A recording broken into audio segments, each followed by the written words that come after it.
It's not a rumor. It's not a rumor at all.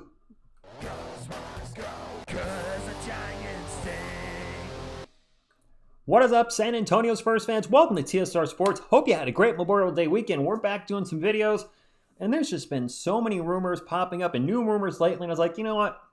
I don't want to address rumors daily, so maybe we'll do like a weekly recap of rumors moving forward because it's exhausting, and a lot of them aren't going to come true. However, I did want to do a recap of some recent rumors and some new rumors passing up, and just kind of tell you what I think may happen, won't happen, yes will happen, etc. Of course, drop a comment while we're doing this. Do you think any of these are likely or nope, not happening, no chance, zip? The Kevin Durant rumor. It's going to be 37, and we've talked about this. This is going to be a recap one. 37 this season, huge contract, and he doesn't fit our timeline. Even by bringing in Kevin Durant in, I don't think we're a contender next season. Will we be better? Probably. But it doesn't make sense. I know a lot of folks want KD and Wemby, and if KD was 5 years younger, maybe. But you look at recency, the Suns were a disaster. The Nets were a disaster with him. No, this is a big no for me. Don't see it happening, and I honestly hope it does not. Constantly in the news, see a lot of Spurs fans want him, and I get it. Twin Towers 2.0, it sounds so good. But he also has a huge contract. And likely the Spurs are going to have to give up a ton of assets. Players, picks, just how many players exactly? 3 players, 4 players? Are we going to completely deplete our bench and just have 5 capable starters but no backups when needed? And then there's the fit as well. I hadn't talked about this a lot, but I was thinking this weekend and today and researching, Giannis takes about 19 shots per game. That is about the same as Wemby. If Giannis was to come here with Wemby, is the offense going to flow like the forest through the trees? Through Giannis or Wemby? Would one of them be willing to be the number 2 guy? Is one the Batman, one's the Robin? Or are they both Batmans? I don't think either of the guys going to. I think if Giannis would come here, he would say this. I don't know if he would say this, but probably the impression is since he's a more established player, he's a superstar, this would now be his team.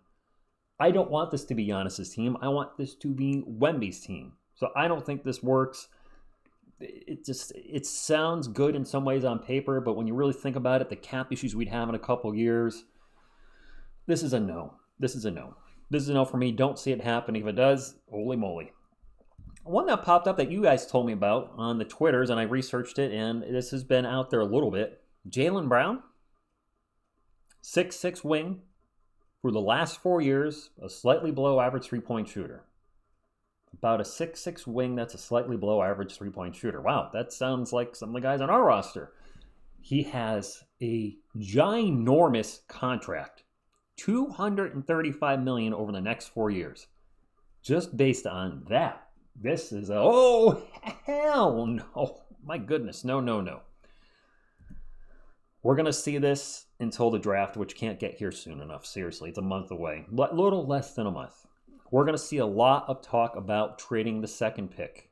Trading down, trading in some way. And the question is for who? If the Spurs were to trade down, do you trade down for Ace Bailey? Do you trade down for a Concaniple slip? Who the heck knows? And it seems like a slight maybe. I could see this happening if we get an offer we can't refuse. The backcourt is De'Aaron Fox and Stephon Castle, or De'Aaron Fox and Devin Vassell, depending on your point of view, and maybe you have Castle starting at the 3.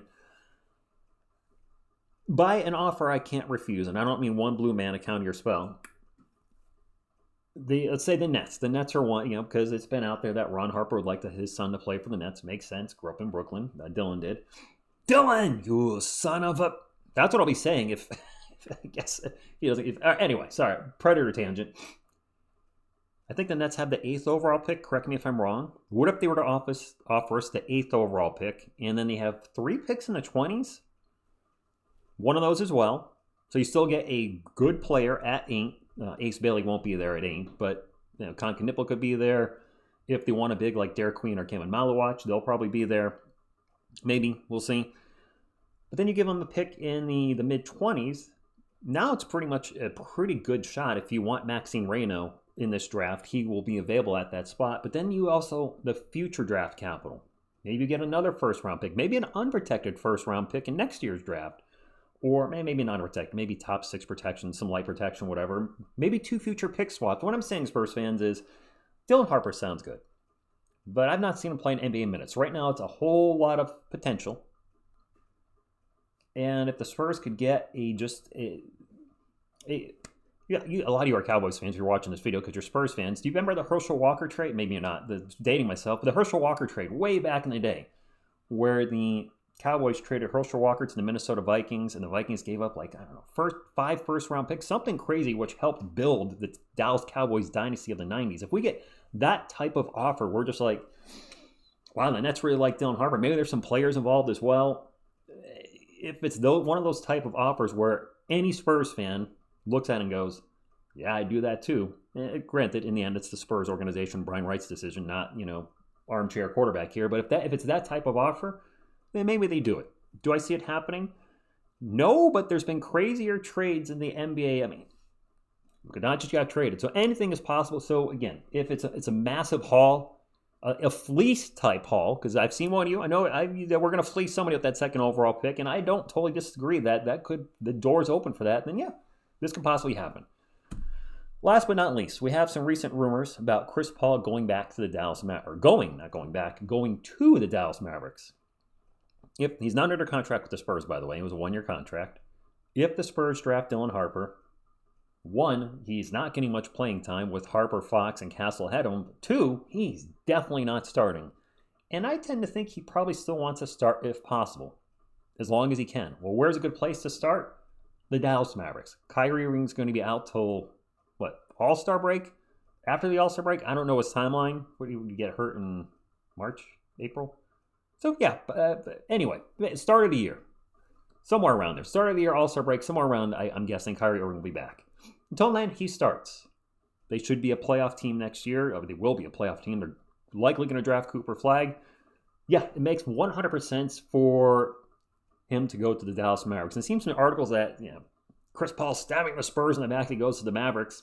Why? We can't use him. Go where the opportunity presents itself. I'm a New York Giants fan. A lot of Giants fans, Saquon Barkley's a traitor. He went where the best offer was and gave him a chance to win, which, by the way, not only did he win a Super Bowl with his respective team, he had a career year. I don't think he's a traitor if he goes to Dallas. He had a very nice year with us, mentored our guys, and then he moves on. It is what it is. I don't think he's doing it to be malicious. He's doing it because if he wants to keep playing, he wants to go where he gets a starter role. Okay, that's all I got. These are all the rumors I've seen popping up over the last couple months, but also in the last week. Spurs fans, do you think any of these are possible? KD, Giannis, Jaylen Brown, trading number 2 pick down, Chris Paul to the Mavs. There's 5 there. I say 1 for sure happens. I see CP3 going to the Mavs. Possible chance on the second pick being traded down as a little recap. And then the other 3, Giannis, Brown, KD, do not see him coming here. Just either doesn't work financially or just doesn't make sense. That's all I got. Very curious what your thoughts are in the comments. Hit the thumbs down, support the channel, subscribe to become part of our Awesome Spurs community. I thank you, and as always, go Spurs go.